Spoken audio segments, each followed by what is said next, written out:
You're about to learn the 3 things that I gave a student that literally made his 3 putting vanish.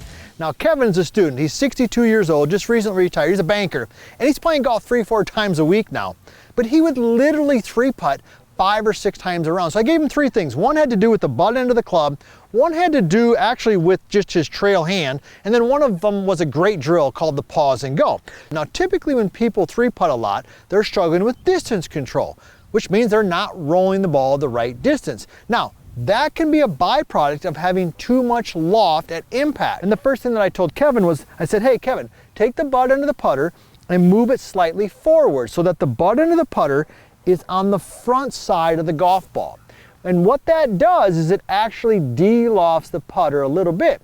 So if you're struggling with distance control, odds are that you're adding loft at impact. So if we get set in here, the first thing I want you to do is take the butt end of the putter and move it slightly forward. Now that will actually slightly de-loft the putter so that the ball rolls more in line. It's one of the reasons in the G track why we actually put a little less loft on it, because most amateur golfers add loft at impact. So the first tip is get that putter shaft a little bit forward so the butt end is in front of him. The second thing that I told Kevin, because we saw some progress early, all right? But the next thing that I told him, I said, let's develop your touch and your feel.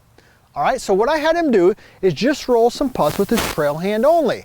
I said, just grab your trail hand and just roll some putts. Let me go ahead and do it, okay? Now, why does this work? Well, when you think about, look at that, Nick, did you get that, Nick? All right, Nick gave us a thumbs up. You gotta give us a thumbs up. That was the first take. We are rolling the rock really good today, all right? But the reason that works is because think about other stuff.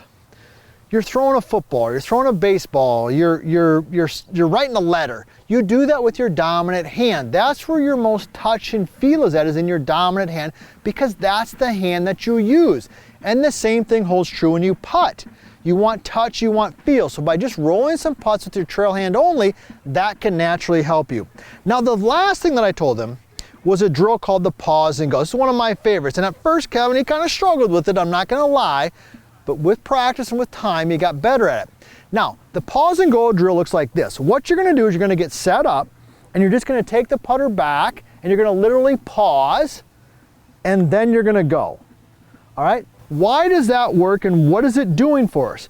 Well, one of the keys to rolling the ball the right distance is having good rhythm and good cadence. So by taking the stroke and breaking it down from backswing, pause, forward swing, you're breaking the putting motion into 2 different segments so you can feel that transition.